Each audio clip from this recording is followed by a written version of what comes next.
ശബരിമലയിൽ ഭക്തജന തിരക്ക് തുടരുന്നു. ഇനി 10 നാൾ മാത്രമാണ് മകരവിളക്കിന്. കഴിഞ്ഞ മണ്ഡലകാലത്ത് ഭക്തജനങ്ങളുടെ എണ്ണത്തിലും വരുമാനത്തിലും വൻ വർധനവായിരുന്നു ഉണ്ടായത്.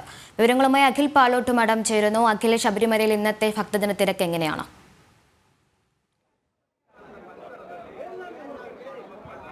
പക്ഷേ സ്വാമി ശരണം, ശബരിമല സന്നിധാനം വീണ്ടും വലിയ ഭക്തജന തിരക്കിലേക്ക് തന്നെയാണ് പോകുന്നത്. ശബരിമലയെ സംബന്ധിച്ചിടത്തോളം ഇനി മകരവിളക്കിൻ്റെ നാളുകളാണ്. 10 ദിനരാത്രങ്ങൾ മാത്രമാണ് ശബരിമല സന്നിധാനത്ത് പൊന്നമ്പലമേട്ടിൽ ഈ മകരജ്യോതി തെളിയുന്നതിനേക്ക് വേണ്ടി ഉള്ളത്. അത് കണ്ടു തൊഴുക എന്നുള്ളതാണ് ഓരോ അയ്യപ്പ ഭക്തനെ സംബന്ധിച്ചിടത്തോളമുള്ള വലിയ ആനന്ദവും ആത്മനിർവൃതിയും എല്ലാം തന്നെ. മകരവിളക്ക് തൊഴുക, മകരജ്യോതി തൊഴുക എന്നുള്ളത് തന്നെയാണ്. അതുകൊണ്ട് തന്നെ ശബരിമല സന്നിധാനത്തേക്ക് വലിയ ഭക്തജന തിരക്ക് തന്നെയാണ് ഇപ്പോൾ അനുഭവപ്പെടുന്നത്.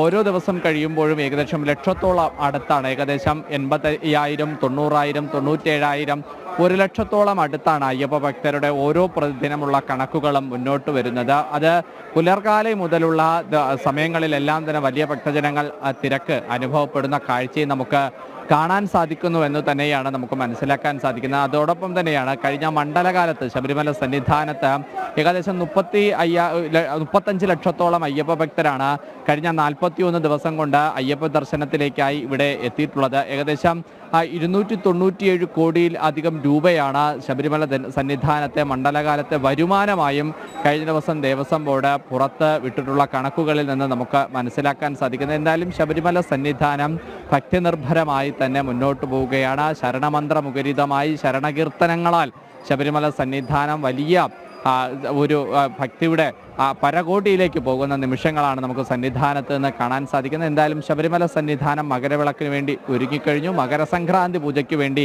ഒരുങ്ങിക്കഴിഞ്ഞു. ജനുവരി 12 രാവിലെ 12:10 12:30 ശുഭമുഹൂർത്തത്തിലാണ് പന്തളം കൊട്ടാരത്തിൽ നിന്നും തിരുവാഭരണ ഘോഷയാത്ര എഴുന്നള്ളിപ്പ് ആരംഭിക്കുന്നത്. അന്ന് തന്നെയാണ് വൈകുന്നേരം 2 മണി മുതൽ കോവിഡ് കാലത്ത് നിർത്തിവെച്ച പമ്പാ സംഗമത്തിന് തുടക്കം കുറിക്കുന്നതും. പമ്പാ സംഗമത്തോടുകൂടി ഇത്തവണത്തെ മകരവിളക്കിനുള്ള ഉത്സവാദി കർമ്മങ്ങൾക്ക് തുടക്കമാകും. വൈകുന്നേരം 4 മണിക്ക് നടക്കുന്ന പമ്പാ സംഗമം മുഖ്യ അതിഥിയായി ചലച്ചിത്ര താരം ജയറാം പങ്കെടുക്കുന്നുണ്ടാകും. 14-ാം തീയതി വൈകുന്നേരം സന്ധ്യാദീപാരാധനയ്ക്കായിരിക്കും തിരുവാഭരണം ചാർത്തിയുള്ള സന്ധ്യാദീപാരാധന ശ്രീകോവിലിൽ നടക്കുക. ആ നിമിഷം തന്നെ പുല്ലമ്പലമേട്ടിൽ മകരജ്യോതിയും തെളിയുന്നുണ്ടാകും. അക്ഷയ. ശരി, സന്നിധാനത്തു നിന്നും അഖിൽ പാലോട്ട് മഠാണ് വിവരങ്ങൾ നൽകിയത്.